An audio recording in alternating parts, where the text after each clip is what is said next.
अच्छा, ये बड़ी एक इम्पॉर्टेंट स्लाइड मैं समझता हूँ, क्योंकि जैसे चीफ साहब भी फरमा रहे थे कि हमारा हमसाया मुल्क जो है वो इसमें लीड कर रहा है, कुछ 22 लाख टन प्रोडक्शन सालाना उसकी है, और वो ना सिर्फ अपनी ज़रूरत पूरी करता है बल्कि उसको एक्सपोर्ट करके फॉरेन एक्सचेंज अर्निंग भी इसमें करता है।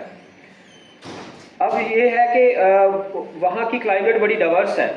इंडिया की जो सदर्न स्टेट्स हैं, जिसे साउथ इंडिया कहते हैं, तमिलनाडु का एरिया, वहाँ उनकी 8 स्टेट्स ऐसी हैं जहाँ पे इसको मेनली ग्रो किया जाता है और जहाँ पे इसके लिए फेवरेबल वेदर मौजूद होता है। इसी तरह चाइना की शैंडोंग एक प्रोविंस है, उसके अंदर इसको मेनली ग्रो किया जाता है। थाईलैंड का पैचावन का एरिया है, वहाँ किया जाता है। मतलब मखसूस एरियाज हैं, कोर एरियाज, जहाँ इसको ओपनली ग्रो किया जाता है। अब इसकी आइडियल जो क्लाइमेटिक कंडीशन है वो यहाँ मेंशन की है मैंने। इसमें ट्रॉपिकल और सब ट्रॉपिकल वेट क्लाइमेट इसको रिक्वायर्ड होती है, जिसे हम रेन फॉरेस्ट क्लाइमेट कहते हैं, जहाँ पे बारिशें बहुत ज़्यादा होती हैं। आल्टीट्यूड की बात करें तो 300 मीटर से लेके 900 मीटर तक इसके लिए आइडियल है, और 1500 मीटर तक इसको काश्त किया जाता है। उससे ऊपर फिर इसकी काश्त नहीं होती, क्योंकि सर्दी बहुत ज़्यादा हो जाती है और इसको टाइम स्पैन नहीं मिलता। रेनफॉल की बात करें तो मिनिमम 1500 मिलीमीटर से लेके 3000 मिलीमीटर। अब फैसलाबाद की अगर हम देखें तो 350 या 450 mm सालाना से ज़्यादा नहीं है। फिर ये जो रेनफॉल है ये वेल डिस्ट्रीब्यूटेड चाहिए 5 to 7 मंथ्स के अंदर। ये नहीं है कि मानसून के अंदर ही सारी बारिशें हो जाएं, और मतलब अगर हमने इसको ओपनली ग्रो करना है तो ये आइडियल कंडीशंस की बात हो रही है। आगे हम बात करेंगे कि इसको फिर पाकिस्तान में कैसे ग्रो करना है। सॉइल टेम्परेचर की अगर बात करें तो 19 to 28 डिग्री सेंटीग्रेड इसके लिए आइडियल रेंज है, और 15 से 32, यानी कि अगर हम इसकी लिमिट्स की बात करें कि 15 डिग्री सेंटीग्रेड से नीचे इसकी ग्रोथ रुक जाती है, और 32 से ऊपर ये फिर स्ट्रेस में आना शुरू हो जाता है। सॉइल टेम्परेचर अगर 25 से 26 डिग्री पे हो तो उस वक्त अगर इसकी सोइंग करें तो इसकी मैक्सिमम स्प्राउटिंग होती है।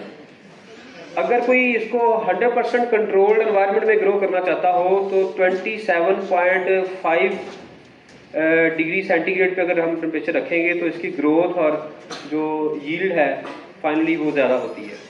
एयर टेम्परेचर अगर 22 से 28 डिग्री हो तो ये पौधे कंफर्टेबली ग्रो करते हैं, टिलर्स भी ज़्यादा निकालते हैं और प्रोडक्शन भी ज़्यादा आती है। अगेन ये एम्फिसाइज है कि 15 डिग्री सेंटीग्रेड के ऊपर जब मिनिमम नाइट टेम्परेचर आपका 15 डिग्री सेंटीग्रेड पे आ जाता है तो उस वक्त इसकी ग्रोथ रुक जाती है। जितना भी टेम्परेचर लो होता जाता है फिर ये क्रॉप पर इफेक्ट होना शुरू हो जाती है, और फ्रॉस्ट से ये बुरी तरह इफेक्ट होती है। अच्छा, फिर इसकी 2 फेजेस हैं बेसिकली। मतलब एक तो फोलिएज वेजिटेटिव ग्रोथ, इसे हम कह सकते हैं कि वो जब हमारी डे लेंथ बढ़ रही होती है तो उस वक्त मैक्सिमम जोर होता है वेजिटेटिव ग्रोथ के ऊपर इसका। मतलब 10 घंटों से लेके जब 16 घंटे की तरफ हमारी डे लेंथ जा रही होती है तो उस वक्त इसकी वेजिटेटिव ग्रोथ मैक्सिमम हो रही होती है। और राइजोम डेवलपमेंट या राइजोम का बढ़ना, साइज का बढ़ना, वो जब हमारी डे लेंथ फिर जब गर्मियों से दिन सर्दियों की तरफ जा रहे होते हैं, जब 16 घंटे से दिन 10 घंटे की तरफ जा रहा होता है तो उस वक्त इसकी वो मैक्सिमम राइजोम की डेवलपमेंट होती है। फिर ये आगे हमने छोटा सा ग्रोइंग डिग्री डेज, थोड़ा सा टेक्निकल है लेकिन ये बताना यहाँ पे इसलिए ज़रूरी है कि नॉर्मली हम ये करते हैं कि समझते हैं कि एंड फरवरी, मेरी 15 फरवरी के बाद गर्मियों की सब्जियां लगाने का मौसम आ जाता है, और है भी ऐसे ही। लेकिन ये कि जैसे ये साल करंटली बहुत लो जा रहा है, यूजुअली हम देखें तो नाइट टेम्परेचर हमारा आम रूटीन से कुछ 6-7 डिग्री कम जा रहा है।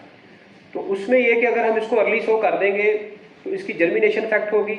अगर जर्मिनेटेड प्लांट्स, जैसे कि हम टिश्यू कल्चर प्लांट्स भी फार्मर्स को दे रहे हैं, वो अगर फील्ड में लगा देंगे तो वो भी इससे उसकी ग्रोथ भी नहीं होती, वो प्लांट स्ट्रेस में आ जाते हैं, और बाद में फिर इवन फेवरेबल टेम्परेचर मिलने पे भी वो प्लांट्स उस तरह से परफॉर्म नहीं कर पाते।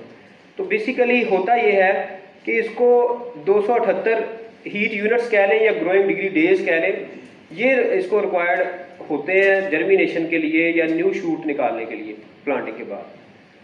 अच्छा, अब ये अगर हम जैसे अब पिछले साल हमने सोइंग इसकी कर दी थी 18 फरवरी को, तो इस साल आज 5 मार्च है तो अभी तक हमने सोइंग नहीं की, क्योंकि लास्ट ईयर का अगर टेम्परेचर आप गूगल पे भी जाके देखें तो 18-19 फरवरी को मिनिमम नाइट टेम्परेचर फैसलाबाद का 15 डिग्री के ऊपर स्टेबल था। तो आज हमारी जो रात पिछली गुजरी है 7-8 डिग्री, उससे पीछे 6 डिग्री। तो अब देखें कि 20 दिन इसकी सोइंग लेट हो रही है और कमिंग, लेकिन खुशाइन बात यह है कि कुछ 2-4 दिन के बाद नॉर्मली ये हम एक्सपेक्ट कर रहे हैं कि 9-10 मार्च को 14 डिग्री पे स्टेबल हो जाएगा टेम्परेचर। तो उस वक्त फिर इसकी काश्त जो है वो हो सकती है सेंट्रल पंजाब में। आगे हम सोइंग डेट पे जब इसकी बात करेंगे कि इसकी सोइंग टाइम क्या है, तो उस वक्त हम डिटेल में देखेंगे कि पोटवार में इसको कब लगाना है और वो सारा। बाकी इसकी ग्रोथ के लिए 753 इसको हीट यूनिट चाहिए होते हैं और 1660 यूनिट इसको आखिरी टिलर तक चाहिए होते हैं। ये निकाले कैसे जाते हैं, सिंपली बताता हूँ। मैक्सिमम टेम्परेचर और मिनिमम टेम्परेचर माइनस, उसको डिवाइड करते हैं 2 पे और बेस टेम्परेचर से उसमें से बेस टेम्परेचर को माइनस कर देते हैं, तो हमारे हीट यूनिट्स आ जाते हैं। आगे इसकी